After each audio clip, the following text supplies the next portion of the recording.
কালে মাদ্রাসা ব্যাকগ্রাউন্ড থেকে আসলে ঢাকা বিশ্ববিদ্যালয়ের ভর্তি পরীক্ষায় তাদেরকে ঢুকতে দেওয়া হতো না।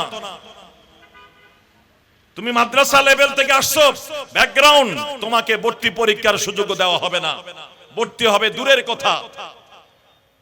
এই মাদ্রাসা পড়ুয়াদেরকে, মাদ্রাসা ব্যাকগ্রাউন্ড থেকে যারা এসেছে তাদেরকে এইভাবে উপেক্ষিত করা হতো। আজকে পুরা ঢাকা বিশ্ববিদ্যালয় তাদের বাসায় মাদ্রাসা হয়ে গেছে। এই গতবার যে ডাকসু নির্বাচন হলো ঢাকা বিশ্ববিদ্যালয়ে, এখানে যারা নির্বাচন করেছে, যারা বিপি নির্বাচন করেছে, ছাত্র শিবির থেকে, ছাত্র দল থেকে, এনসিপি থেকে, 3 জন মাদ্রাসা ব্যাকগ্রাউন্ড থেকে এসেছে। ছাত্র শিবির থেকে যে বিপি হয়েছে সেও মাদ্রাসা থেকে, ছাত্র দল থেকে যে নির্বাচন করেছিল আদিল সেও মাদ্রাসার ছাত্র ছিল, এবং এনসিপি থেকে যে নির্বাচন করেছে সেও ছিল মাদ্রাসার ছাত্র।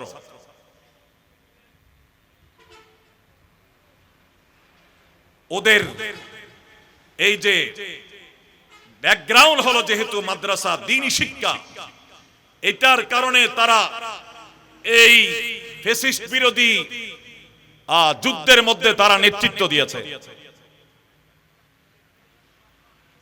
কিন্তু এই জাতীয় শিক্ষা ব্যবস্থাগুলোকে ধ্বংস করে দিয়েছে, প্রাইমারি শিক্ষা ব্যবস্থাকে ধ্বংস করে দিয়েছে। এখনো যারা রাষ্ট্র পরিচালনা করছে তারাও কোনো ভালো না। শুরু থেকে আমরা দাবি করে আসছিলাম, বারবার মিটিং হয়েছে ওলামায়ে কেরামের, যে প্রাইমারিতে মুসলমানের সন্তানদেরকে ইসলাম শিক্ষা দেওয়ার জন্য একজন ধর্মীয় শিক্ষক নিয়োগ দাও। আমাদের এই দাবি উপেক্ষা করে না শুনে সরকার সিদ্ধান্ত নিল একজন গানের শিক্ষক নিয়োগ দেওয়া হবে, গান শিখাবে। আমরা চাইলাম ধর্মীয় শিক্ষক, মঞ্জুর হলো গানের শিক্ষক। দেখেন কোথায় ষড়যন্ত্র।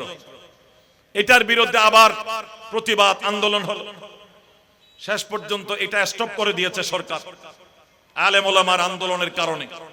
তারপরে বলল ঠিক আছে, গানের শিক্ষক নয়, খেলাধুলার শিক্ষক নিয়োগ দেওয়া হবে। তারপরও ধর্মীয় শিক্ষক নিয়োগ দিতে তারা পারে না। এই হলো অবস্থা। আদম আলাইহিস সালামকে আল্লাহ পাক সৃষ্টি করেছেন নিজ কুদরতি হাতে, তার মা বাবা কেউ নাই। হাওয়া আলাইহিস সালামকে আল্লাহ আদম থেকে সৃষ্টি করেছেন, তার কোনো মা নাই। হযরত ঈসা আলাইহিস সালামকে আল্লাহ হযরতে মরিয়ম আলাইহিস সালাম থেকে সৃষ্টি করেছেন, তার কোনো বাপ নাই।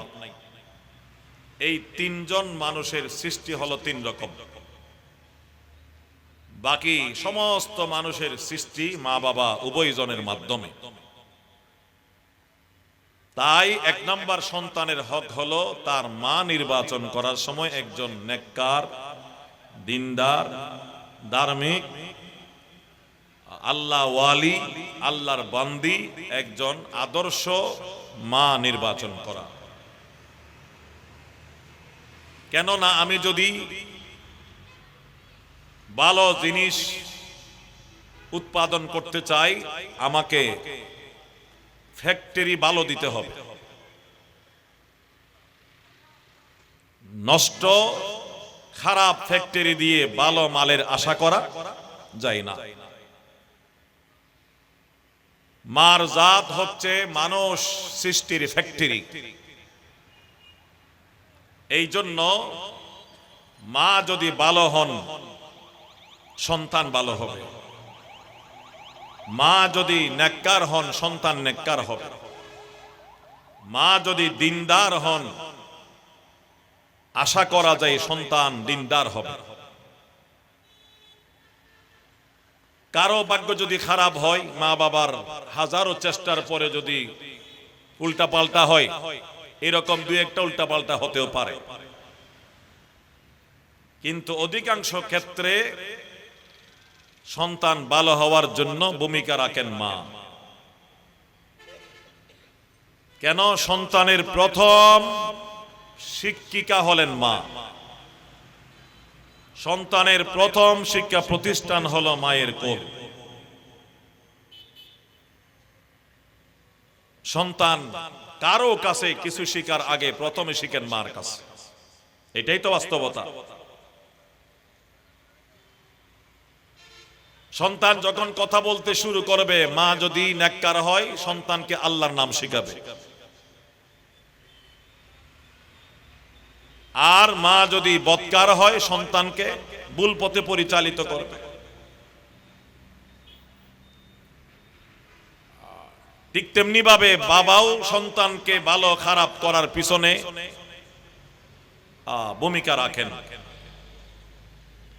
এই জন্য একটা হাদিসের মধ্যে রাসূল করিম সাল্লাল্লাহু আলাইহি ওয়াসাল্লাম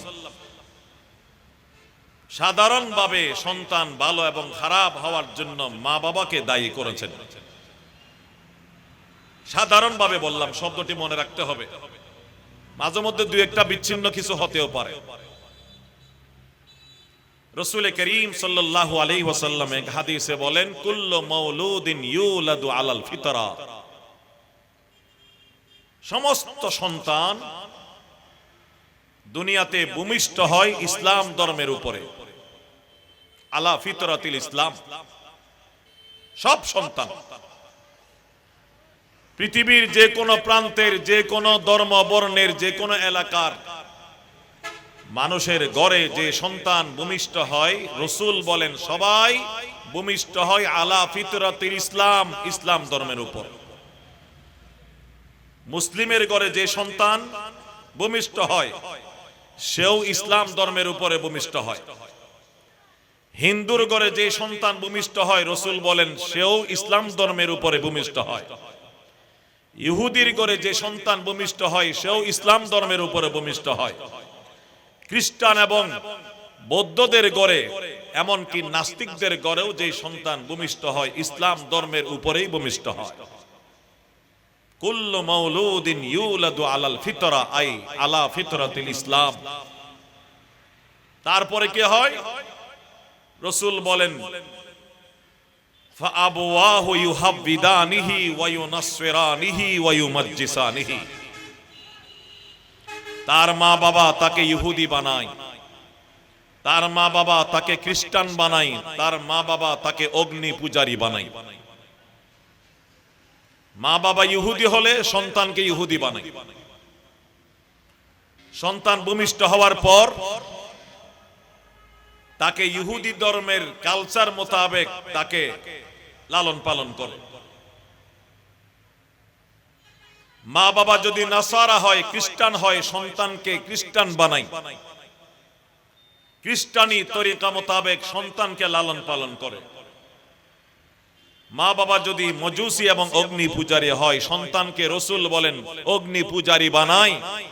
অগ্নি পূজারীদের যে ধর্ম বিশ্বাস, সন্তানকে ওইভাবেই লালন পালন করে। আর যদি মা বাবা মুসলিম হয়, সন্তানকে ইসলামী তরিকায় লালন পালন করে। মা বাবা মুসলিম হলে সন্তান ভূমিষ্ঠ হওয়ার পরে একজন নেককার দিনদার হুজুরকে ডাকবেন। মুরাদাবাদ মাদ্রাসার মোহতম শাহ হুজুর, আবুল শাহ হুজুরকে ডাকবেন, বা মসজিদের ইমাম সাহেবকে ডাকবেন। আমার একটা সন্তান হয়েছে, আসেন আমার সন্তানের ডান কানে আজান দেন, বাম কানে ইকামত দেন। মুসলিম হলে এটা করবে। 7 দিনের মাথায় বলবে আমার সন্তানের একটা ইসলামিক নাম দেন। যেহেতু মুসলিম, ইসলামিক নাম তিনি কামনা করবেন। আর যদি মা বাবা ইহুদি, খ্রিস্টান, মজুসি, অগ্নি পূজারী হয়, তাদের আপন আপন ধর্ম বিশ্বাস মোতাবেক সন্তানকে লালন পালন করবে। এটাই তো নিয়ম। তাহলে রাসূলুল্লাহর বাণী যথাযথ। প্রত্যেকজন সন্তান দুনিয়াতে ভূমিষ্ঠ হয় ইসলাম ধর্মের উপরে। কেন? এই সন্তান আসছে কোন জায়গা থেকে? রূহের জগৎ থেকে। রূহের জগতে কোন ইহুদি আছে, খ্রিস্টান আছে, অগ্নি পূজারী আছে, নাস্তিক আছে? ওখানে তো সবাই ছিলেন ইমানদার মুসলমান। রূহের জগতে সবাই তো আল্লাহর সাথে ওয়াদা করেছে যে আপনি আমাদের রব। আল্লাহকে রব মানা হলো সবাই মুসলমান। রূহের জগতে আমরা সবাই ওয়াদা করেছি না আল্লাহর সাথে? আল্লাহ প্রশ্ন করেছিলেন আমাদেরকে বের করে যে আলাস্তু বিরাব্বিকুম, আমি কি তোমাদের রব নই? কোরআন বলে ক্বালু বলা, সব আদম সন্তান জবাব দিয়েছে হ্যাঁ আপনি রব। কোরআনের এই বক্তব্য নিশ্চয়ই সত্য, তবে আমাদের মনে নাই। আমাদের থেকে আল্লাহ পাক যে আল্লাহর রবুবিয়তের ব্যাপারে প্রতিশ্রুতি নিয়েছেন, ওয়াদা নিয়েছেন, আমরা ওয়াদা করেছি, এই কথা আমাদের মনে নাই, ভুলে গেছি আমরা। তাই এই ভুলে যাওয়া কথাকে আমাদেরকে স্মরণ করাই দেওয়ার জন্য আল্লাহ যুগে যুগে নবী রাসূল প্রেরণ করেছেন, যারা মহাসত্যবাদী। শত্রুরাও স্বীকার করেছে সব নবীগণ সত্যবাদী। আপনি আশ্চর্য হবেন, পুরা কোরআন শরীফ স্টাডি করেন, সমস্ত নবীদের জীবনী আপনি স্টাডি করেন, শত্রুরা নবীদের বিরুদ্ধে অনেক কথা বলেছে, কিন্তু কোন শত্রু কোন নবীর ব্যাপারে বলতে পারে নাই আপনি মিথ্যাবাদী। কেন? দীর্ঘ 40 বছর নবুয়ত প্রাপ্তির আগে সব নবী সমাজে ছিলেন। 40 বছরের জীবনে কারো সাথে কোন নবী কোনদিন কোন বিষয়ে একটা অসত্য কথা বলেছেন তার কোনো প্রমাণ নেই। মহা সত্যবাদী মানুষগণ যখন আমাদেরকে স্মরণ করাই দিচ্ছে, মানুষ তোমরা কিন্তু আল্লাহর সাথে ওয়াদা করেছো, তাহলে এই কথা আমাদের বিশ্বাস হবে কি হবে না? আমাদের বিশ্বাস করতে হবে। যেহেতু আমরা ভুলে গেছি, ভুলে যাওয়া কথা বিশ্বস্ত মানুষ স্মরণ করাই দিলে মানুষ স্বীকার করে, মানে। অনেক সময় আমরা অনেক কিছু ভুলে যাই, অতীতের কথা ভুলে যায়, কিন্তু 2 জন 3 জন বিশ্বস্ত মানুষ যখন বলে না আপনি গত বছর ওখানে এরকম বলেছিলেন, এমন একটা ওয়াদা দিয়েছিলেন, 2-4 জন দোস্ত এবং আন্তরিক মানুষ, বিশ্বস্ত মানুষ যখন এই কথা আমাদেরকে স্মরণ করাই দেয়, তখন বলে যে হ্যাঁ আমি ভুলে গিয়েছিলাম, এখন আমার মনে পড়ছে। কিন্তু কিছু মানুষ দুনিয়াতে এমনও ছিলেন যারা বলেন ওই ওয়াদার টাইমে আমার সামনে ডানে পিছনে বামে কে ছিল আমার এখনো স্মরণ আছে। তাদের মধ্যে হযরত আলী রাদিয়াল্লাহু তাআলা আনহু একজন। হযরত আলী বলেন ওই প্রতিশ্রুতির সময়, আল্লাহ আমাদের থেকে ওয়াদা এবং অঙ্গীকার নেওয়ার সময় আমার সামনে পিছনে ডানে বামে কারা ছিল আমার এখনো স্মরণ আছে। তাহলে কি প্রমাণিত হলো?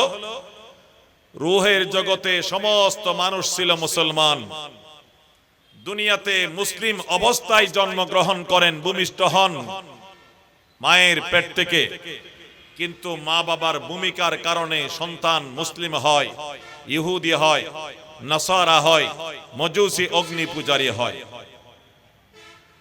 এই কারণে ওলামায়ে কেরাম লিখেন সন্তানের 1 নাম্বার হক হলো সন্তানের মা নির্বাচন করার সময় একজন ভালো আদর্শ নেককার দিনদার মা নির্বাচন করা।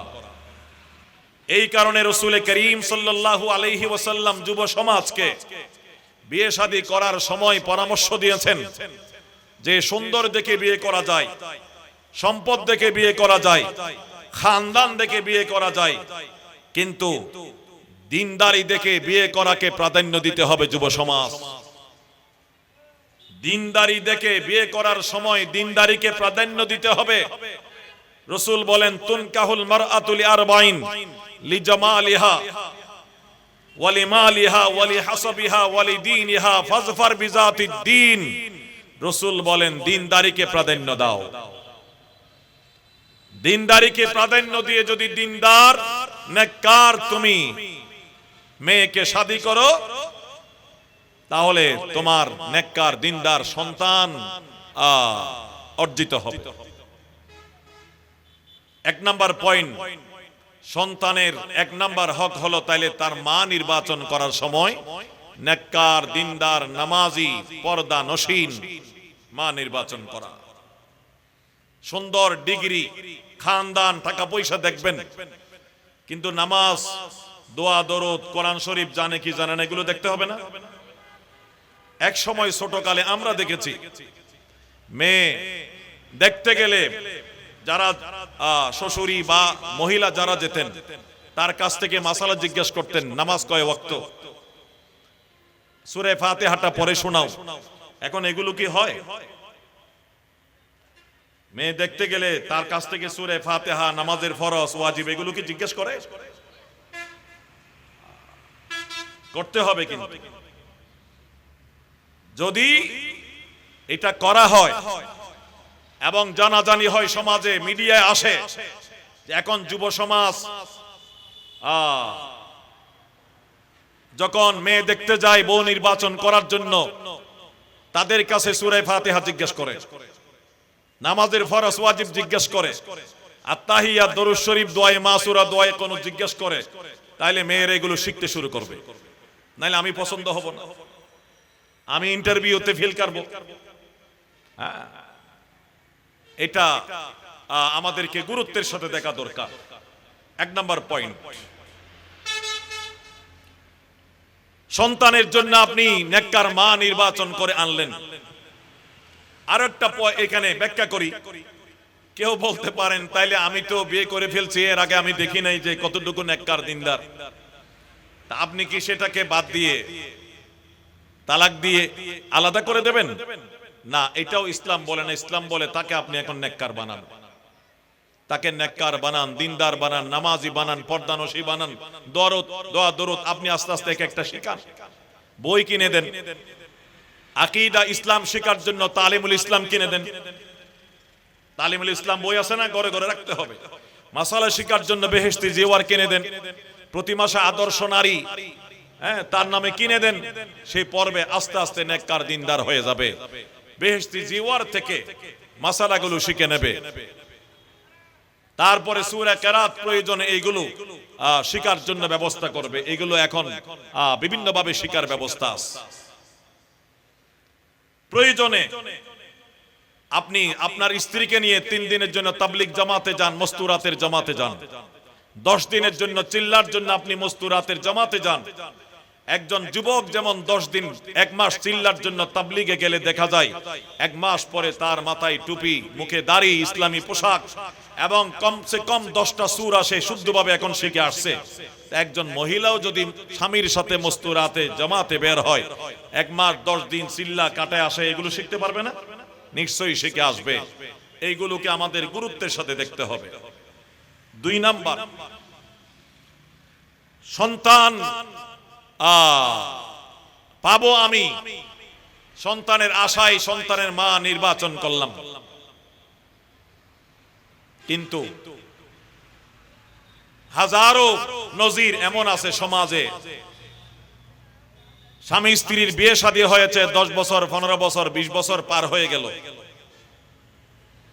কিন্তু সন্তান হয় নাই, এমন নজির আছে নাকি নাই?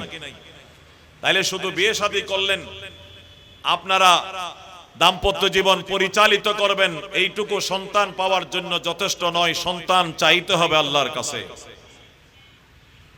সন্তান চাইতে হবে কার কাছে? আল্লাহর কাছে।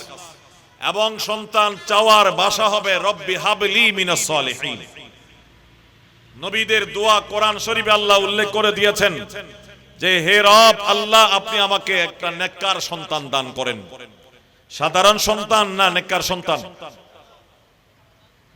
সাধারণ সন্তান নয়, নেককার সন্তান। রব্বি হাবলি মিনাস সালিহিন, হে প্রভু আমাকে একটা নেককার সন্তান দান করেন।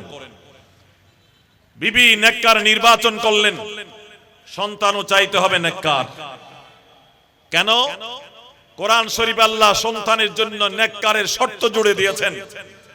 বন্দারা সন্তান চাওয়ার সময় আমি আল্লাহর কাছে নেককার সন্তান চাইবে। কেন? সন্তান আল্লাহ না করুক, নেককার না হয়ে যদি বদকার হয়, এমনও হতে পারে এই সন্তান হওয়ার চেয়ে না হওয়াটা ভালো হবে। হাজারো নজির, মা বাবা সন্তানের কারণে অতিষ্ঠ, সন্তানের কারণে মা বাবা অতিষ্ঠ।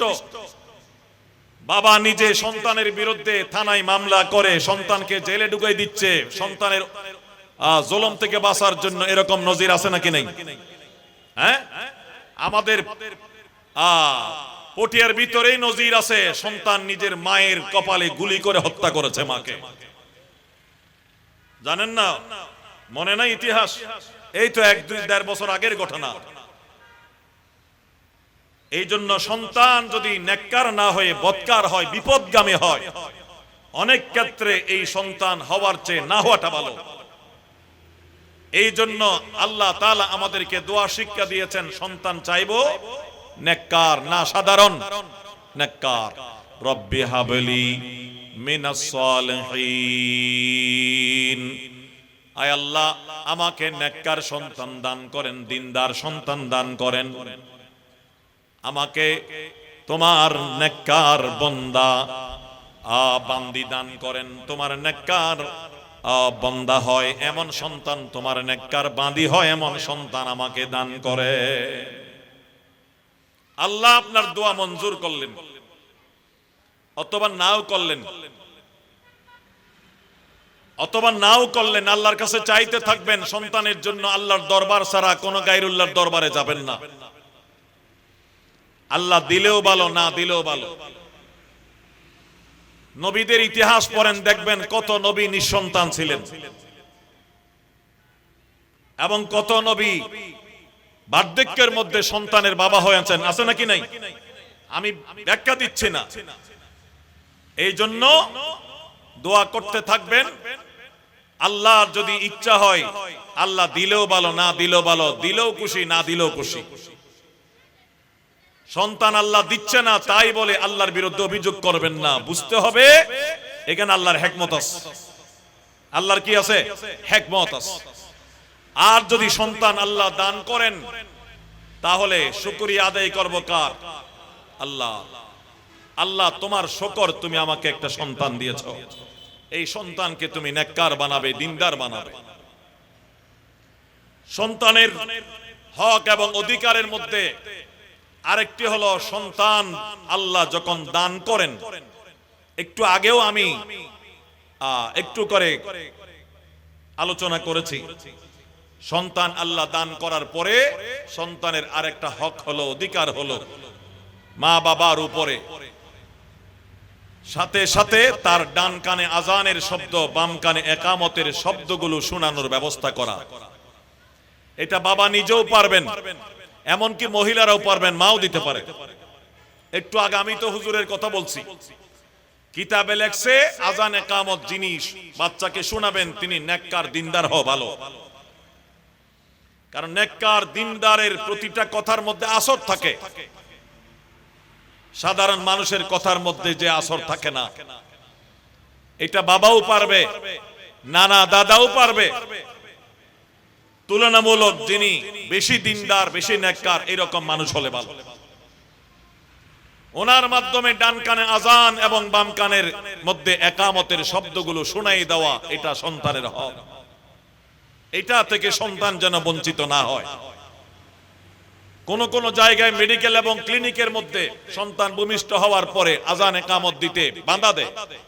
আমাদের দেশেও নজির আছে, আমাদের হাতে এরকম ঘটনা আমাদের কানে পৌঁছেছে। কিন্তু সমস্ত বাধা উপেক্ষা করে বলতে হবে আমার সন্তান, আমি আমার সন্তানকে ইসলামী তরিকা মোতাবেক আজান একামত দেব। এটা আমার সন্তানের অধিকার। এটা আমি যদি না করি আমার সন্তানের হক নষ্ট হবে, তাই এটা আমাকে অবশ্যই দিতে হবে। আজান একামতের শব্দগুলো শোনাই দেওয়া। এরপরে সন্তানের আরেকটা হক হলো, তুলনামূলক যিনি বেশি নেককার দিনদার এরকম কোন মানুষের মাধ্যমে তাহনিক করা। তাহনিকের অর্থ হলো ওই যিনি তুলনামূলক বেশি নেককার দিনদার মানুষ, এরকম কাউকে ডেকে এনে সন্তানকে তার কোলে তুলে দেওয়া, তিনি দোয়া দেবেন এবং মধু অথবা খেজুর, মিষ্টি জাতীয় কিছু ওই দিনদার মানুষ নিজের মুখের মধ্যে নিয়ে নিজের লোয়াব তুতুর সাথে এগুলো লাগবে, এরপর এগুলো বাচ্চাকে খাওয়াই দেবে। এর মধ্যে অনেক ফায়দা এবং বরকত আছে। সন্তানের কলবের মধ্যে নূর সৃষ্টি হবে। এই সবগুলো আসলো কোত্থেকে? রাসূল করিম সাল্লাল্লাহু আলাইহি ওয়াসাল্লাম সাহাবীদের সন্তান হলে এইগুলো করতেন। বিশেষ করে হযরত হাসান রাদিয়াল্লাহু তাআলা রসুল পাকের প্রিয় নাতি হযরত আলী এবং ফাতেমা দুলাল হযরত হাসান রাদিয়াল্লাহু তাআলা আনহু ভূমিষ্ঠ হওয়ার পরে রাসূলুল্লাহকে যখন খবর দেওয়া হয়, রাসূলুল্লাহ নিজে গিয়েই নিজের নাতির কানে আযান ইকামত বললেন এবং মধু নিজের মুখের মধ্যে নিয়ে এইগুলো হযরত হাসানকে রাসূল পান করাই দিলেন। তাহনিক বলা হয় এটাকে। এটা হলো জন্মের সাথে সাথে পর পর করা, দেরি না করা। তারপরে সপ্তম দিনে সন্তানের হক এবং অধিকার হলো সন্তানের জন্য একটা ইসলামিক নাম নির্বাচন করা এবং সম্ভব হলে সপ্তম দিনে সন্তানের আকিকার ব্যবস্থা করা। এটাও সন্তানের হকের মধ্যে পড়ে।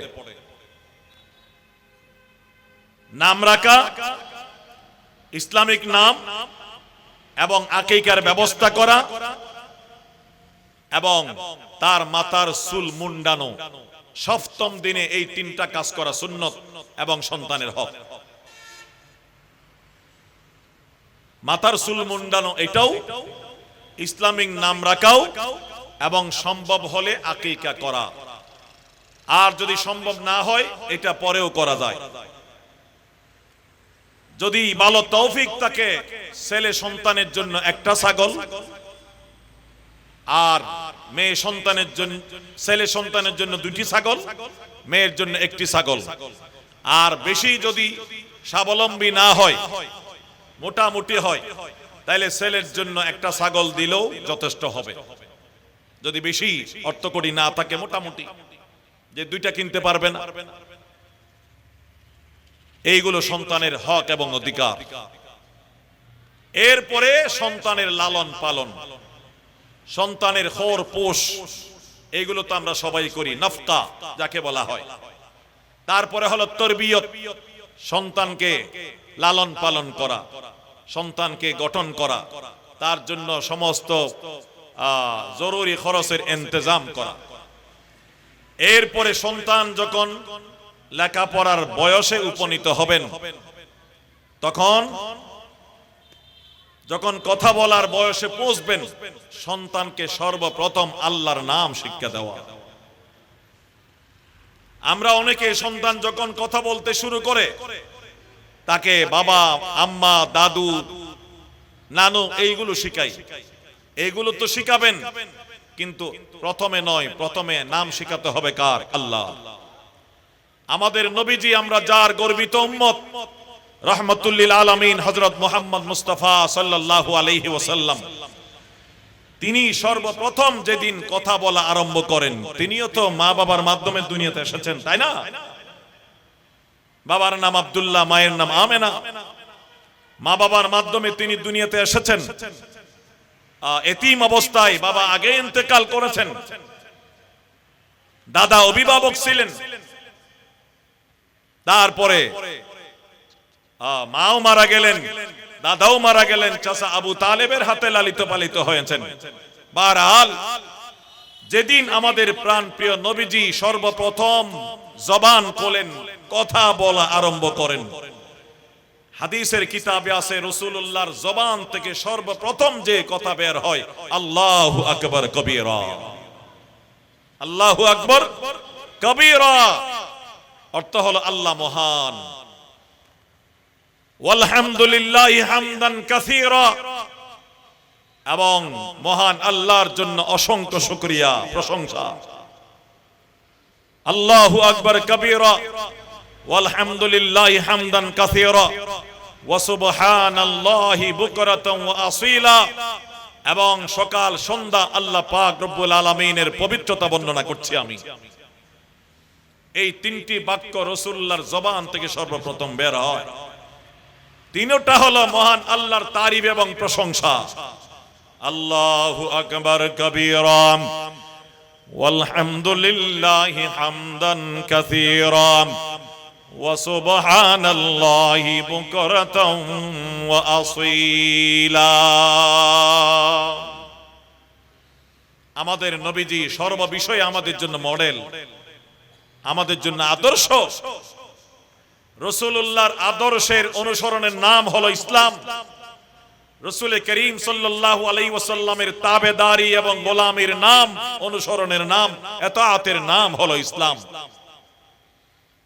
নবীজি আমাদেরকে এটাই শিক্ষা দিয়েছেন যে আমার প্রথম কথা হবে, আমার প্রথম জবান খুলবে আল্লাহর নামে। আল্লাহু আকবার কবীরা। আমরা যখন সকালবেলা ঘুম থেকে উঠবো, আমার প্রথম কথা হবে আলহামদুলিল্লাহ আল্লাযী আহইয়ানা বা'দামা আমাতানা ওয়া ইলাইহিন নুশুর। যখন আমি ঘুমাইতে যাব, আমার সর্বশেষ কথা হবে আল্লাহর জিকির। আল্লাহুম্মা বিসমিকা আমুতু ওয়া আহইয়া। কার জিকির? দোয়ার মধ্যে আল্লাহর জিকির আছে। তাহলে আমার সকাল শুরু হবে আল্লাহর নামে, আমার রাত শুরু হবে, আমার রাত শুরু হবে, দিন শেষ হবে আল্লাহর নামে। আমার রাত শেষ হবে, দিন শুরু হবে আল্লাহর নামে। আলহামদুলিল্লাহিল্লাযী আহইয়ানা বা'দামা আমাতানা ওয়া ইলাইহিন নুশুর। এটা কিসের দোয়া? ঘুম থেকে জাগ্রত হওয়ার পরে দোয়া। ঘুম ভাঙলো, চোখ খুললো, শোয়া অবস্থায় আসি অথবা উঠে বসছি, প্রথমে আমার জবান থেকে বের হবে কার নাম? আল্লাহর নাম। ইয়া আইয়ুহাল্লাযীনা আমানু যুকুরুল্লাহা যিকরান কাসীরান ওয়াসাব্বিহুহু বুকরাতান ওয়া আসীলা। আল্লাহ তাআলা বলেন, হে আমার ঈমানদার বান্দারা, তোমরা আমি আল্লাহর বেশি বেশি জিকির করো, আমি আল্লাহকে স্মরণ করো। ওয়াসাব্বিহুহু বুকরাতান ওয়া আসীলা। এবং বিশেষ করে সকাল এবং সন্ধ্যার সময় আমি আল্লাহর প্রশংসা করো, আমি আল্লাহর পবিত্রতা বর্ণনা করো। ওয়াসাব্বিহুহু বুকরাতান ওয়া আসীলা। এই জন্য আমাদের সকাল হবে আল্লাহর নামে, আমাদের রাত হবে আল্লাহর নামে। সকালবেলা আমার প্রথম কথা হবে আল্লাহর জিকির, রাতের বেলা আমার সর্বশেষ কথা হবে আল্লাহর জিকির। আল্লাহুম্মা বিসমিকা আমুতু ওয়া আহইয়া। এই কথা আমার সারা দিনের শেষ কথা হবে আল্লাহর নামে আমি ঘুমাবো। রাসূল করিম সাল্লাল্লাহু আলাইহি ওয়াসাল্লাম এটাই আমাদেরকে শিক্ষা দিয়েছেন। তাহলে সন্তান যখন কথা বলতে শুরু করবে, প্রথম তাকে শিখাবো কি? আল্লাহর নাম। তাকে শিক্ষা দেব কালিমায়ে তাইয়্যিবা, লা ইলাহা ইল্লাল্লাহু মুহাম্মাদুর রাসূলুল্লাহ। তাকে শিক্ষা দেব কালিমায়ে শাহাদাত, আশহাদু আল্লা ইলাহা ইল্লাল্লাহু ওয়া আশহাদু আন্না মুহাম্মাদান আবদুহু ওয়া রাসূলুহু। তাকে আমি কালিমায়ে তাইয়্যিবা শিখাবো, কালিমায়ে শাহাদাত শিখাবো। এইগুলো প্রথমে শিখবে সন্তান মার কাছে। সূরা ফাতিহা তাকে শিখাবো, এক এক দিন এক একটা দোয়া শিখাবো। এক একটা দোয়া কয়েকদিন করে আস্তে আস্তে তাকে প্র্যাকটিস করাবো। দেখবেন অল্প কয়েকদিনের মধ্যে সে অসংখ্য দোয়া শিখে নেবে। অনেক জরুরি দোয়াগুলো মার মুখ থেকে, জবান থেকে শুনতে শুনতে সে শিখে ফেলবে। বড় পীর আব্দুল কাদের জিলানী রহমতুল্লাহি আলাইহির ব্যাপারে মানুষ বলে তিনি মায়ের পেট থেকে 18 পারা কোরআন শরীফ শিখে দুনিয়াতে আসছে। আসলে মায়ের পেট থেকে শিখে আসে নাই। কেন? কোরআন শরীফ বলতেছে মায়ের পেট থেকে সন্তান যখন ভূমিষ্ঠ হয়, আল্লাহ বলতেছেন লা তা'লামুনা শাইআ, কোন মানুষ তখন কিছুই জানে না। হ্যাঁ, এই সন্তান ভূমিষ্ঠ হওয়ার পরে মায়ের কোলে যখন আস্তে আস্তে বড় হচ্ছে, মা হাফেজা ছিলেন, কোরআন শরীফ তেলাওয়াত করতেন, এর মায়ের কোলে বসে বসে শুনতে শুনতে মুখস্থ করেছে। মায়ের পেটে থাকা অবস্থায় মুখস্থ করার বিষয়টা কোরআন শরীফের আয়াত দ্বারা বোঝা যায়, সত্য নয়। কোরআন শরীফের আয়াত আল্লাহ পাক রব্বুল আলামিন বলেন, ওয়াল্লাহু আখরাজাকুম মিন বুতুনি উম্মাহাতিকুম লা তা'লামুনা শাইআ। আল্লাহ তাআলা কোরআন শরীফে বলেন, আমি আল্লাহ তোমাদেরকে তোমাদের মায়ের পেট থেকে বের করেছি। ওয়াল্লাহু আখরাজাকুম মিন বুতুনি উম্মাহাতিকুম, মহান আল্লাহ তোমাদেরকে তোমাদের মায়ের পেট থেকে দুনিয়াতে বের করেছেন। লা তা'লামুনা শাইআ, যে অবস্থায় তোমরা কিছুই জানতে না। শাইআ, কিছুই জানতে না। 18 পারা নয়, 1 পারা নয়, 1 সূরা নয়, 1 আয়াতও জানতো না। কোরআন শরীফের কথা, লা তা'লামুনা শাইআ। ও দুনিয়ার মানুষ, তোমাদেরকে মহান আল্লাহ তোমাদের মায়ের পেট থেকে বের করেছেন এমন অবস্থায় যখন তোমরা কিছুই জানতে না, কিছুই জানতে না, কিছুই জানতে না। লা তা'লামুনা শাইআ। তবে হ্যাঁ, মায়ের কোলে, মায়ের দুধ পান করতে করতে, মায়ের কোলে শুয়ে শুয়ে মা যখন পড়বেন, তেলাওয়াত করবেন, ওই অবস্থায় সন্তান শুনে শুনে আপনার মুখস্থ করে নিতে পারে। এটা সম্পূর্ণ সম্ভব। কেন? বাচ্চা 1 বছর থেকে আনুমানিক কথা বলতে শুরু করে, 2 বছরের ভিতরে দেখবেন সমস্ত মার মাতৃভাষার সমস্ত ওয়ার্ডগুলো মুখস্থ করে নেয়। কেমন স্মৃতিশক্তি মজবুত একটা বাচ্চা। একজন মানুষ বিদেশে যায়, সৌদি আরবে, আরব আমিরাতে যায়, 10 বছর থেকেও আরবি ভাষা শিখতে পারে না।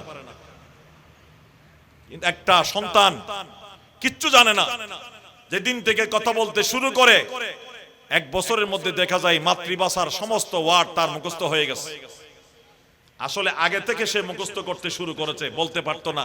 কান দিয়ে ঢুকে এইগুলো সিনার মধ্যে হেফজ হয়ে যায়, মুখস্থ হয়ে যায়। আগে থেকে শেখা সম্ভব, কিন্তু মায়ের পেটে থাকা অবস্থায় নয়। কোরআনের আয়াত তাই বলে। তাই মা যদি কোরআন তেলাওয়াত করেন, দোয়া দরুদ পড়েন, বাচ্চাকে এগুলো শুনান, আস্তে আস্তে সন্তান ওইগুলো শিখে নেবে। সন্তানের হক হলো মার উপরে, বাবার উপরে এই ছোট কাল থেকে দোয়া দরুদ কালিমা এইগুলো সন্তানকে শিক্ষা দেওয়া। আরো যখন বয়স বাড়বে, লালন পালন তো আছে, চিকিৎসা আছে, তার শারীরিক যত্ন নেওয়ার দায়িত্ব তো আছে, তার খোরপোশের ব্যবস্থা করা এটা আছে। সাথে সাথে তাকে সুশিক্ষা দেওয়া, দ্বীনি শিক্ষা এবং জাগতিক শিক্ষাও দেওয়া মা বাবার দায়িত্ব। ওই পরিমাণ জাগতিক শিক্ষা দেওয়া, যে পরিমাণ জাগতিক শিক্ষা না হলে সন্তান দুনিয়াতে চলতে পারবে না। এই পরিমাণ জাগতিক শিক্ষা দেওয়া এটাও মা বাবার দায়িত্ব। এবং সাথে সাথে দ্বীনি শিক্ষা দেওয়া, কোরআন শিক্ষা দেওয়া, ঈমান শিক্ষা দেওয়া, আমল শিক্ষা দেওয়া, ইসলাম শিক্ষা দেওয়া, এটা মা বাবার কঠিন দায়িত্ব এবং সন্তানের অনেক বড় হক। ক্বালা রাসূলুল্লাহ সাল্লাল্লাহু আলাইহি ওয়াসাল্লাম, আদিবু আওলাদাকুম সালাসা খিসাল, হুব্বা নবিয়িকুম ওয়া হুব্বা আহলি বাইতিহি ওয়া কিরাআতাল কুরআন ওয়া ফি রিওয়ায়াতিন আল্লিমু আওলাদাকুম সালাসা খিসাল, হুব্বা নবিয়িকুম ওয়া হুব্বা আহলি বাইতিহি ওয়া কিরাআতাল কুরআন। রাসূল করিম সাল্লাল্লাহু আলাইহি ওয়াসাল্লাম বলেন, আমার উম্মত, তোমরা তোমাদের সন্তানদেরকে তোমাদের নবীর মুহাব্বত শিক্ষা দাও, নবীর আহলে বাইতের মুহাব্বত শিক্ষা দাও এবং সন্তানকে কোরআন শিক্ষা দাও। এই হাদিসটা বুঝেন ভালো করে। সন্তানের হকের মধ্যে রাসূল বলতেছেন, সন্তানকে রাসূলের মুহাব্বত ভালোবাসা শিক্ষা দেওয়া এটা সন্তানের হক। ছোট কাল থেকে সন্তানকে রাসূলের ভালোবাসা শিক্ষা দিতে হবে। রাসূলকে যেন সে ভালোবাসে, ভালোবাসতে শিখে। রাসূলকে ভালোবাসতে হয়। একজন মুসলমানকে, ইমানদারকে এই শিক্ষা দেওয়া এটা মা বাবার দায়িত্ব এবং সন্তানের অধিকার। এবং রাসূল করিম সাল্লাল্লাহু আলাইহি ওয়াসাল্লামের আহলে বাইত, রাসূলের পরিবার পরিজন যারা আছে তাদের মহব্বত আর ভালোবাসা শিক্ষা দেওয়া সন্তানকে, এটাও সন্তানের অধিকার। ওয়া কিরাআতাল কুরআন, এবং কোরআন শিক্ষা দেওয়া এটাও সন্তানের অধিকার। কোরআন শিক্ষা দেওয়া সন্তানের অধিকার। আবারও বলছি, এই হাদিসে বলতেছেন সন্তানকে রসুলের মহাব্বত শিক্ষা দেওয়া। আচ্ছা, রসুলের মহাব্বত শিক্ষা দেওয়ার জন্য রসুলের পরিচয় শিক্ষা দিতে হবে না? সন্তানকে রসুলের নাম, জীবনী শিক্ষা দিতে হবে না? এই জন্য মুসলমান প্রত্যেকের ঘরে ঘরে আমাদের রসুলের সিরতের কিতাব থাকতে হবে। কোন মুসলমানের ঘর, মুসলমানের লেখাপড়ার টেবিল, আলমারি, শোকেস রসুলের সিরতের কিতাব থেকে খালি থাকতে পারবে না। আমরা মুসলমান, আমরা রসুলের আশেক এবং প্রেমিক দাবি করি, কিন্তু কয়জনের ঘরে, কয়জনের টেবিলে, আলমারিতে রসুলের জীবনী গ্রন্থ আছে?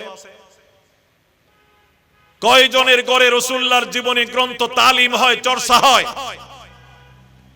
ফজাইলে আমালের যেমন তালিম করবেন, ঘরের মধ্যে বউ বেটি সন্তানদেরকে নিয়ে রসুলের সিরতের যে কোন একটা কিতাব ধারাবাহিকভাবে তালিম করবেন। রসুলের সিরতের কিতাব করে তালিম করতে হবে, বাচ্চাকে শিখাতে হবে রসুলকে, রসুলের ভালোবাসা কেমন জরুরি। এমন মুসলমানও আছে, আজ থেকে প্রায় 15 বছর আগের কথা, চট্টগ্রামের হালি শহর এলাকায় ইপিজিট এলাকার একজন মৌলভী সাহেব আমাকে বলেছিলেন, আমার পরিচিত, তার সাথে এক যুবক ভদ্রলোকের পরিচয় হয় কথাবার্তার মাঝে। যখন ইসলাম ধর্ম নিয়ে আলোচনা উঠে, ওই যুবককে যখন জিজ্ঞাসা করলেন, এই মৌলানা সাহেব আমাদের রসুলের নাম কি? মুসলিম যুবক, 25-30 বছর বয়স, রসুলের নামটা বলতে পারে নাই, কালিমা জানে না। আছে নাকি না এরকম মুসলমান? মুসলমান, মুসলিম ঘরে জন্ম, কিন্তু ঠিকভাবে কালিমা জানে না, রসুল্লাহর নাম জানে না, রসুলের মা বাবার নাম জানে না, রসুলুল্লাহর জন্ম তারিখ জানে না, রসুলুল্লাহর ওফাত তারিখ জানে না, রসুল আমাদের জন্য কত বড় নেয়ামত ছিলেন এই কথা জানে না, রসুলের উপর ঈমান আনতে হবে, রসুলকে ভালোবাসতে হবে, রসুলকে আখেরি নবী বিশ্বাস করতে হবে, জানে না। অনেক সন্তান আমাদের আছে, কেন জানে না? আমরা সন্তানকে এগুলো শিক্ষা দেই নাই। তাই রসুল বলেন, উম্মত, তোমাদের দায়িত্ব, সন্তানের অধিকার তোমাদের উপরে। তোমাদের সন্তানকে ছোট কাল থেকে আমি নবীর পরিচয় শিক্ষা দিতে হবে, আমি নবীর ভালোবাসা এবং মহাব্বত শিক্ষা দিতে হবে। এই জন্য নবীর জীবনী, সিরতের কিতাব তাদেরকে শিখাতে হবে। ছোট কিনেন, সিরতে মুস্তাফা কিনেন, বাংলায় পাওয়া যায়, 30-40 টাকা দাম, বেশি দাম না। সিরতে মুস্তাফা লাইব্রেরি থেকে কিনে ঘরের মধ্যে রাখেন। আর বিস্তারিত যদি আপনি রসুলের জীবনী জানতে চান, সিরতুল মুস্তাফা কিনেন, 3 খণ্ডের 3 ভলিউম, বিস্তারিত রসুলের জীবনী আপনি জানতে পারবেন, আপনার সন্তান জানতে পারবে, আপনার মেয়েরা, আপনার বিবি জানতে পারবে। ঘরে বাংলায় কিনেন, এই বইগুলো কিনে ঘরে রাখেন। রসুলুল্লাহর সিরতের কিতাবের নাম বললাম, সিরতুল মুস্তাফা কিনেন, সিরতে খাতামুল আম্বিয়া কিনেন, আর রাহিকুল মখতুম কিনেন। এইগুলো শিখাতে হবে সন্তানকে, এটা দায়িত্ব, সন্তানের অধিকার। এবং রাসূলুল্লাহর আহলে বাইতের মুহাব্বত শিখাতে হবে, কোরআন শিখাতে হবে। যদি না শিখাই সন্তানের হক নষ্ট হবে। আজকে দুনিয়াতে সময় পার হয়ে গেল, কিয়ামতের ময়দানে যখন সন্তান আসামি হবে না জানার কারণে, এই সন্তান কিন্তু আল্লাহর দরবারে আমি মা বাবার বিরুদ্ধে মামলা দায়ের করবেন। দুনিয়াতেও মামলা দায়ের করত, দুনিয়াতে যেহেতু এখনো তার অনুভূতি হয় নাই, সে এখনো পর্যন্ত না জানার কারণে, ইসলাম না শিকার কারণে মুসিবতের সম্মুখীন হয় নাই, বিপদের মুখোমুখি হয় নাই, প্রশ্নের মুখোমুখি হয় নাই, এই জন্য অনুধাবন করতে পারছে না। হযরত ওমর রাদিয়াল্লাহু তাআলা খেলাফতের জমানার ঘটনা। এক বয়স্ক মুরব্বী হযরত ওমরের কাছে মামলা দায়ের করলো নিজের সন্তানের বিরুদ্ধে। আমার কথা শুনে না বেয়াদবি করে। ওমর বলেন, সন্তান কিভাবে আবার বাবার সাথে বেয়াদবি করে? এই পুলিশ পাঠাইছে, এই সন্তানকে ধরে নিয়ে আসো। আনার পরে হযরত ওমর জিজ্ঞাসা করলেন, উনি কে? বলে, আমার বাবা। তো তোমার বাবার কথা শুনলো না কেন? বেয়াদবি করো কেন? বকা দিলেন, তুমি কি জানো না তোমার মা বাবার আনুগত্য করা তোমার জন্য ওয়াজিব, মা বাবার কথা শোনা ফরজ, মা বাবার খেদমত করা জরুরি। এগুলো তুমি জানো না? মা বাবার হক আছে তোমার উপর, তুমি জানো না? ওই যুবক নীরবে সব কথা শুনতেছেন, হযরত ওমর তাকে বকা দিচ্ছেন। বকা দিয়ে হযরত ওমর যখন শান্ত হলেন, তখন ওই যুবক অনুমতি নিয়ে বলেন, হুজুর একটা কথা বলতে পারি? হযরত ওমর বলেন, বলো। যুবক বলল, হুজুর আপনি এতক্ষণ বললেন আমার বাবার এই এই অধিকার হক আছে আমার উপরে, আমি জানতে চাই সন্তানের কোন অধিকার মা বাবার উপরে আছে নাকি নেই? ওমর বললেন, নিশ্চয় আছে, বরং সন্তানের অধিকার হলো আগে। শুরুতে বললাম সন্তানের অধিকার আগে, এই জন্য সন্তানের অধিকার নিয়ে আলোচনা শুরু করলাম। কি অধিকার? হযরত ওমর বললেন সন্তানের অধিকারের মধ্যে এইগুলো: ঈমান শিক্ষা দেওয়া, আমল শিক্ষা দেওয়া, কোরআন শিক্ষা দেওয়া। তখন ওই যুবক বলল, আপনি আমার বাবাকে জিজ্ঞেস করেন আমার বাবা আমাকে ইসলাম এবং কোরআন শিক্ষা দিয়েছেন কিনা। আমার বাবা রাখাল, ছাগল চড়াই, তার অনেক ছাগল আছে। আমি যখন ছোট ছিলাম তখন থেকে আমাকে সাথে সাথে নিয়ে যায়। একটু বড় হওয়ার পরে দায়িত্ব আমার কাঁধে অর্পণ করে, বলে এই সকালবেলা ছাগল নিয়ে মাঠে যাবি, সন্ধ্যার সময় আসবি। আমাকে তো ছাগল চড়ানো শিক্ষা দিয়েছে, রাখালগিরি শিখাইছে আমার বাবা। আপনি যেগুলো বললেন ইসলাম শিখাতে হবে, কোরআন শিখাতে হবে, এইগুলো তো আমার বাবা আমাকে একটাও শিখাই নাই। হযরত ওমর এইবার বাবার উপরে গরম হয়ে গেলেন। তোমার সন্তান তোমার হক আদায় করে না, তুমি বিচার নিয়ে আসলা। তুমি যে তোমার সন্তানের হক আদায় করো নাই, এর বিচার কে করবে? তোমার সন্তানের হক ছিল তোমার উপরে আগে। তোমার সন্তানকে ইসলাম কোরআন শিক্ষা দেওয়া তোমার দায়িত্ব ছিল, এটা তোমার সন্তানের অগ্রিম হক ছিল তোমার উপর। তুমি তো একটাও সন্তানের হক আদায় করো নাই, আর আজকে এসে তুমি তোমার হক দাবি করছো। তুমি যদি সন্তানের হক আদায় না করো, সন্তান তোমার হক আদায় করবে না, এটা বা স্বাভাবিক। এইভাবে কিয়ামতের ময়দানেও মা বাবা আসামি হবে। সন্তান যখন ইসলাম না মানার কারণে, সন্তান যখন কোরআন না পড়ার কারণে, কোরআন ভুল পড়ার কারণে, কোরআন বিশুদ্ধভাবে না শিখার কারণে তার নামাজ হয় নাই, রাসূলুল্লাহর মহব্বত না শিখার কারণে রাসূলের মহব্বত তার অন্তরে ছিল না। ইসলাম কাকে বলে না শিখার কারণে ইসলামের বিরোধিতা করে, ওই সন্তান যখন কিয়ামতের ময়দানে আটকে যাবে, সন্তান কিন্তু বাবার বিরুদ্ধে অভিযোগ দায়ের করবেন।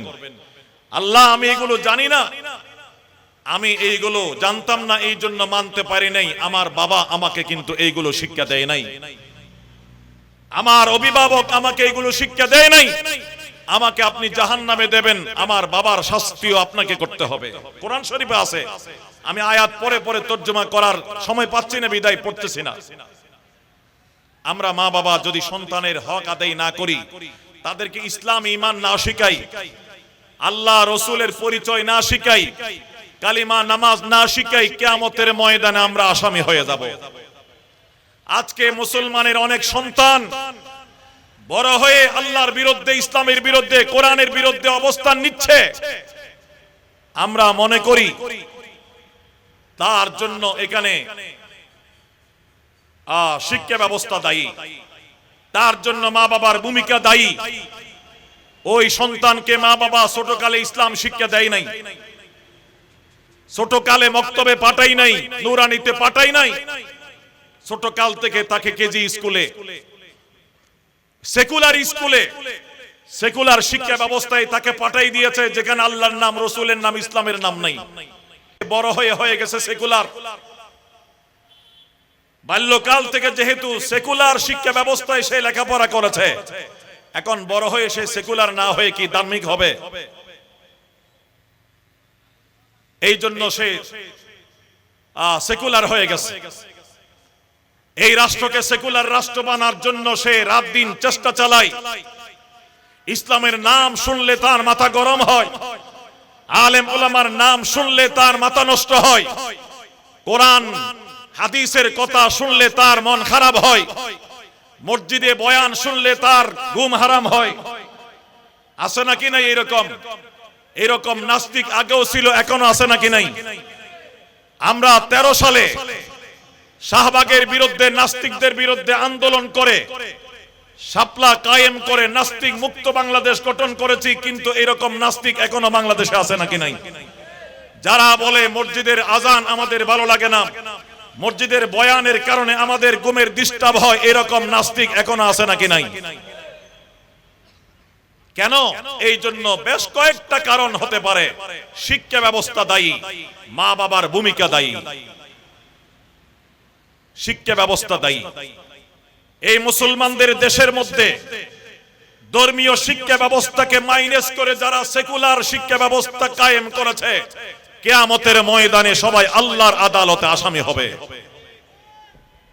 এটা মুসলমানের দেশ। এই দেশের শিক্ষা ব্যবস্থা হতে হবে ইসলামিক। কিন্তু ভাগ্যের নির্মম পরিহাস, শিক্ষা ব্যবস্থা ইসলাম নাই। শিক্ষা ব্যবস্থা ইসলাম নাই।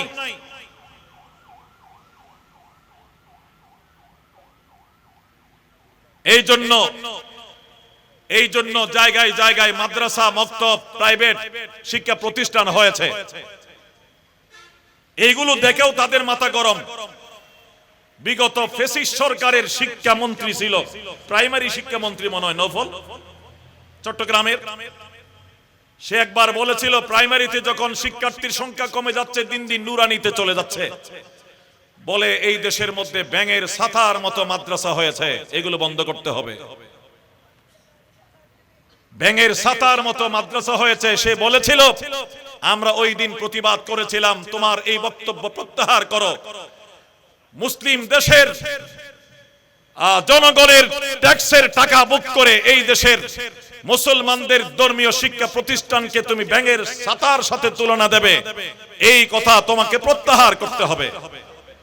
এই কথা এই দেশের মানুষ মেনে নেবে না। এই ধরনের গুটি কয়েক একেবারে স্বঘোষিত ইসলাম বিরোধী, আরো নাম বলছি না, যারা পুরা শিক্ষা ব্যবস্থাকে সেকুলার করে ফেলেছে। এই জন্য মুসলমানেরা তাদের মুসলমানদের ঈমানকে হেফাজত করার জন্য তারা মাদ্রাসায় দিয়েছে, নুরানিতে দিয়েছে। নতুন তথ্য শোনাই আপনাদেরকে আজকে। এই যে 24 জুলাই আগস্টের মধ্যে যে বিপ্লব হলো, এই বিপ্লবে যারা নেতৃত্ব দিয়েছে ছাত্র সমাজ, তাদের 80 থেকে 90% ছাত্র সমাজ নুরানি মাদ্রাসা থেকে এসেছে। তাদের ব্যাকগ্রাউন্ড মাদ্রাসা। মাদ্রাসা থেকে ঈমানি ইসলামী শিক্ষা লাভ করে ঈমানি চেতনায় উজ্জীবিত হয়ে তারা এই বিপ্লব সাধন করেছে। খবর নিয়ে দেখেন, যারা জুলাইয়ে আগস্টের নেতৃত্বের মধ্যে যারা প্রথম সারিতে ছিল, এ টু জেড আপনারা দেখেন সবাই মাদ্রাসা পড়ুয়া ছাত্র। তাদের ব্যাকগ্রাউন্ড মাদ্রাসা। অধিকাংশ কওমি মাদ্রাসা এবং আলিয়া মাদ্রাসা কমসে কম নুরানি থেকে এসেছে। এই নুরানি মাদ্রাসা এবং প্রাইমারি লেভেলের এই মাদ্রাসাগুলোর এমন একটা সুফল আলহামদুলিল্লাহ আমরা দেখতে পেয়েছি। যতটুকু যোগাযোগের মাধ্যমে জানতে পারলাম, সবাই মাদ্রাসা ব্যাকগ্রাউন্ড থেকে এসেছে। এখন বামরাও বলে ঢাকা বিশ্ববিদ্যালয় পটিয়া মাদ্রাসা হয়ে গেছে, হাটহাজারী মাদ্রাসা হয়ে গেছে। পুরা ঢাকা বিশ্ববিদ্যালয় মাদ্রাসার ছাত্রে ভর্তি, পুরা ক্যাম্পাস ভর্তি হয়ে গেছে। এককালে তারা মাদ্রাসার ছাত্র ছিল। এইগুলো হচ্ছে প্রতি বিপ্লব। এককালে মাদ্রাসা ব্যাকগ্রাউন্ড থেকে আসলে ঢাকা বিশ্ববিদ্যালয়ের ভর্তি পরীক্ষায় তাদেরকে ঢুকতে দেওয়া হতো না। তুমি মাদ্রাসা লেভেল থেকে আসছো, ব্যাকগ্রাউন্ড, তোমাকে ভর্তি পরীক্ষার সুযোগ দেওয়া হবে না, ভর্তি হবে দূরের কথা। এই মাদ্রাসা পড়ুয়াদেরকে, মাদ্রাসা ব্যাকগ্রাউন্ড থেকে যারা এসেছে তাদেরকে এইভাবে উপেক্ষিত করা হতো। আজকে পুরা ঢাকা বিশ্ববিদ্যালয় তাদের বাসায় মাদ্রাসা হয়ে গেছে। এই গতবার যে ডাকসু নির্বাচন হলো ঢাকা বিশ্ববিদ্যালয়ে, এখানে যারা নির্বাচন করেছে, যারা বিফি নির্বাচন করেছে, ছাত্র শিবির থেকে, ছাত্র দল থেকে, এনসিপি থেকে, 3 জন মাদ্রাসা ব্যাকগ্রাউন্ড থেকে এসেছে। ছাত্র শিবির থেকে যে বিফি হয়েছে সেও মাদ্রাসা থেকে, ছাত্র দল থেকে যে নির্বাচন করেছিল আদিল সেও মাদ্রাসার ছাত্র ছিল, এবং এনসিপি থেকে যে নির্বাচন করেছে সেও ছিল মাদ্রাসার ছাত্র।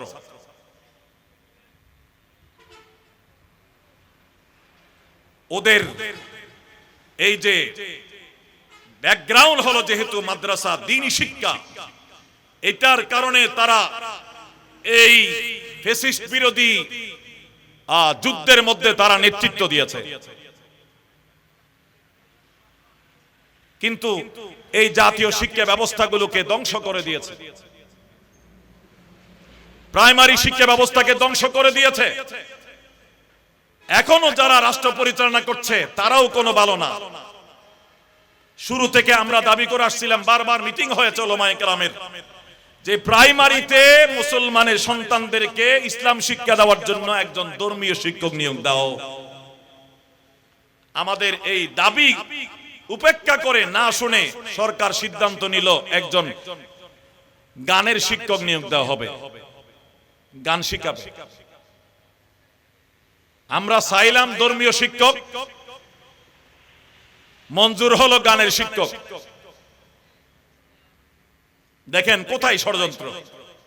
এটার বিরুদ্ধে আবার প্রতিবাদ আন্দোলন হলো, শেষ পর্যন্ত এটা স্টপ করে দিয়েছে সরকার আলেম ওলামার আন্দোলনের কারণে। তারপরে বলল ঠিক আছে, গানের শিক্ষক নয়, খেলাধুলার শিক্ষক নিয়োগ দেওয়া হবে। তারপরও ধর্মীয় শিক্ষক নিয়োগ দিতে তারা পারে না। এই হলো অবস্থা, এই হলো ব্যবস্থা। মুসলমান জনসাধারণ আমাদেরকে জাগতে হবে। যদি এগুলো পরিবর্তন করা না যায়, সম্ভব না হয়, আপ্রাণ চেষ্টা করার পরেও আমাদের সন্তানদেরকে কিন্তু আমাদের নিজেদের উদ্যোগে ঈমান ইসলাম শিক্ষা দিতে হবে। কওমি মাদ্রাসা কেন হয়েছে এই দেশে? কেন আলেম ওলামারা এত কষ্ট করে মাদ্রাসাগুলো পরিচালনা করছেন? ইতিহাস আমাদের জানা থাকা দরকার। মোগল আমলের মধ্যে এই দেশে সমস্ত মসজিদ মাদ্রাসা সরকারি সহযোগিতায় পরিচালিত হতো। সব মসজিদ মাদ্রাসার জন্য রাষ্ট্রীয় ওয়াকফ সম্পত্তি ছিল। ব্রিটিশ সরকার আসার পরে সবগুলোকে বাজেয়াপ্ত করেছে। এখন এই মসজিদ মাদ্রাসা কেমনে চলবে?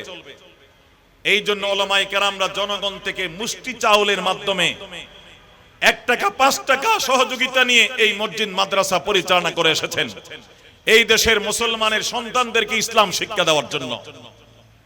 আমাদের দায়িত্ব, ওলামায়ে কেরাম কষ্ট করে এই ভূমিকা পালন না করলে কিন্তু এই যে আমাদের মুখে দাড়ি, মাথায় টুপি, মসজিদে মুসল্লি ভর্তি, জুমাবারে মুসল্লি মসজিদে এলাকায় কানায় কানায় ভর্তি হয়ে যায়, এই দৃশ্য আমরা দেখতাম না। এইগুলো ওলামায়ে কেরামের অবদান। ওলামায়ে কেরাম খেয়ে না খেয়ে কষ্ট করে মাদ্রাসা কায়েম করে, খানকা কায়েম করে, শিক্ষা প্রতিষ্ঠান কায়েম করে মুসলমানের সন্তানদেরকে ঈমান ইসলাম শিক্ষা দিয়ে আসছে। বলতেছিলাম মুরব্বীগণ, বন্ধুগণ, আমাদের দায়িত্ব, সন্তানের অধিকার আমাদের উপরে। তাদেরকে রাসূলুল্লাহর ভালোবাসা শিক্ষা দেওয়া, আহলে বাইতের ভালোবাসা শিক্ষা দেওয়া। আজকে আমাদের সন্তানদেরকে রাসূলুল্লাহর ভালোবাসা শিক্ষা না দেওয়ার কারণে, রাসূলের মহব্বত তাদের অন্তরে না থাকার কারণে বাংলাদেশের মতো দ্বিতীয় বৃহত্তম মুসলিম রাষ্ট্রে রাসূলুল্লাহকে গালি দেওয়া হয়। আলেম ওলামারা আন্দোলন করে, আমাদের ইংরেজি শিক্ষিত ভাইদের কোনো খবর নাই। অথচ মুসলমানের সন্তান, আলেম ওলামারা এইগুলো নিয়ে মসজিদে জুমাবারে বয়ান করলে অনেকে আবার বাধা দেয়। মসজিদের সভাপতি, সেক্রেটারি, মসজিদ কমিটির লোক, সমাজের মুরব্বী, ওলামায়ে কেরাম ওইগুলো নিয়ে আলোচনা করলে বলে এগুলো বাদ দেন, হ্যাঁ অন্য বয়ান করেন। রাসূলুল্লাহর শানের উপর আঘাত হয়। শুধু আলেমদের দায়িত্ব প্রতিবাদ করা না, সমস্ত মুসলমানের দায়িত্ব, সবারই দায়িত্ব। খতমে নবুয়তের আকীদাকে সংরক্ষণ করা শুধু আলেমদের দায়িত্ব না, সমস্ত মুসলমানের দায়িত্ব। নভেম্বরের 15 তারিখ ঢাকাতে সরোয়ার্দী উদ্যানে ঐতিহাসিক স্মরণকালের অবিস্মরণীয় আন্তর্জাতিক খতমে নবুয়ত মহাসম্মেলন অনুষ্ঠিত হয়েছে। মধুপুরের পীর সাহেব মাওলানা আব্দুল হামিদের নেতৃত্বে আরো ওলামায়ে কেরামের নেতৃত্বে লক্ষাধিক ওলামায়ে কেরাম উপস্থিত হয়েছেন। কিন্তু এত বড় ঈমানি দাবি আমার রাসূলের শানে রিসালতের দাবিতে, খতমে নবুয়তের হেফাজতের দাবিতে এই মহা সমাবেশ তো কোটি মানুষের সমাবেশে পরিণত হওয়া দরকার ছিল। সমাবেশ হলো বড় নয়, বরং ওই দিনের সমাবেশ থেকেই বাংলাদেশের রাষ্ট্রীয়ভাবে কাদিয়ানীদেরকে অমুসলিম ঘোষণা করা জরুরি ছিল। কিন্তু আমরা মিটিং করে বাড়িতে ফিরে এসেছি, এখনো পর্যন্ত দাবি পূরণ হয় নাই। তাহলে আমরা কয় পার্সেন্ট মানুষ রাসূলকে ভালোবাসি? কয় পার্সেন্ট মানুষ আমরা রাসূলকে ভালোবাসি? বাউল আবুল সরকার আল্লাহকে কোরআনকে নিয়ে কটূক্তি করলো, রাসূলকে নিয়ে কটূক্তি করলো, ওলামায়ে কেরামরা প্রতিবাদ করছেন। পাবলিক কয়জন আছে? আল্লাহ কি শুধু আলেম ওলামাদের না সমস্ত মুসলমানদের? কোরআন কি শুধু আলেম ওলামাদের না সমস্ত মুসলমানদের? নাকি শুধু হেফাজত ইসলামের? সমস্ত মুসলমানের আল্লাহ, সমস্ত মুসলমানের কোরআন, সমস্ত মুসলমানের রাসূল, সমস্ত মুসলমানের ইসলাম। তাই ইসলামের উপর, কোরআনের উপর, নবীর বিরুদ্ধে, আল্লাহর বিরুদ্ধে কোন বেয়াদব যদি কটূক্তি করে, সমস্ত মুসলমানকে তার প্রতিবাদ করার দরকার আছে নাকি নাই? কিন্তু কই আমরা কয়জন আসি? কেন এই অবস্থা? ওই যে রাসূলকে ভালোবাসতে আমরা শিখি নাই, রাসূলকে ভালোবাসতে শিখি নাই। ওলামায়ে কেরাম কর্মসূচি দিলে ওখানে হয়তো দেখা যায় কিছু মুরব্বীরা আসে, কিছু মুরব্বীরা আসে, কিন্তু ছাত্র সমাজ কোথায়? কলেজের ছাত্ররা কোথায়? ভার্সিটির ছাত্ররা কোথায়? হাই স্কুলের ছাত্ররা কোথায়? এই দেশের শিক্ষা প্রতিষ্ঠানের তো 192 জন সন্তান আমাদের মুসলমানদের। রাসূলের ইজ্জতের উপর আঘাত আসলে ওলামায়ে কেরাম কর্মসূচি দিলে সকলকে ঝাঁপিয়ে পড়ার দরকার আছে নাকি নাই? কিন্তু আমরা ঝাঁপিয়ে পড়ি না কেন? রাসূলকে ভালোবাসতে আমরা শিখতে পারি নাই। এই জন্য রাসূল বলেন, আল্লিমু আওলাদাকুম সালাসা খিসাল, হুব্বা নবিয়িকুম ওয়া হুব্বা আহলে বাইতিহি ওয়া কিরাআতাল কুরআন। হে আমার উম্মত, তোমরা তোমাদের সন্তানদেরকে আমি নবীর মুহাব্বত আর ভালোবাসা শিক্ষা দাও, আমার আহলে বাইতের ভালোবাসা শিক্ষা দাও, কোরআন শিক্ষা দাও। এইগুলো সন্তানের অধিকার, এইগুলো সন্তানের হক। এইগুলো যদি না শিখাই সন্তানের হক নষ্ট হবে, কিয়ামতের ময়দানে আসামি হব। ইসলাম শিক্ষা দিতে হবে, ধর্মীয় জ্ঞান শিক্ষা দিতে হবে, এটা ফরজ। নিজের ঈমান ইসলামকে রক্ষা করার জন্য, জরুরি ইবাদত করার জন্য যতটুকু জ্ঞান অর্জন করা দরকার অতটুকু জ্ঞান অর্জন করা ফরজ। সন্তানকে শিক্ষা দেওয়া মা বাবার দায়িত্ব, সন্তানের অধিকার। তারপরে দুনিয়াবি কিছু জ্ঞান বিজ্ঞানও শিক্ষা দেওয়া মা বাবার দায়িত্ব, সন্তানের অধিকার, যেটা দুনিয়াতে চলার জন্য দরকার হবে। সন্তান এইভাবে যখন আদর্শ সন্তান হবে, বড় হবে, প্রাপ্ত বয়স্ক হবে, এইবার তার মাথার উপরে আসবে মা বাবার হক, মা বাবার অধিকার। মা বাবার কি হক এবং অধিকার? মা বাবার হক এবং অধিকারের বিস্তারিত বর্ণনা থেকে অনেক সময় লাগবে, 2-4টা শব্দের মাধ্যমে শেষ করছি। কোরআন শরীফে আল্লাহ তাআলা মা বাবার হকগুলোকে এইভাবে বয়ান করেছেন। 1 নাম্বার, আল ইহসানু ইলাইহিমা, মা বাবার সাথে সদ্ব্যবহার করা। ওয়াল ইতাআতু লাহুমা, মা বাবার আনুগত্য করা। এইগুলো মা বাবার অধিকার। মা বাবার সাথে আদব এবং ভদ্রতার সাথে ব্যবহার করা, নম্রতার সাথে ব্যবহার করা। মা বাবার আগে আগে না চলা, না হাঁটা। মা বাবাকে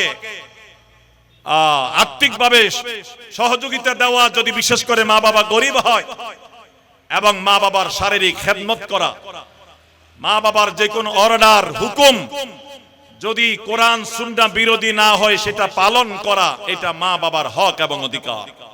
ওয়া কাযা রাব্বুকা আল্লা তা'বুদু ইল্লা ইয়্যাহু ওয়া বিল ওয়ালিদাইনি ইহসানা ইম্মা ইয়াবলুগান্না ইনদাকাল কিবরা আহাদুহুমা আও কিলাহুমা ফালা তাকুল লাহুমা উফ ওয়া লা তানহারহুমা ওয়া কুল লাহুমা কাওলান কারীমা واخفض لهما جناح الذل من الرحمة وقل رب ارحمهما كما ربياني صغيرا।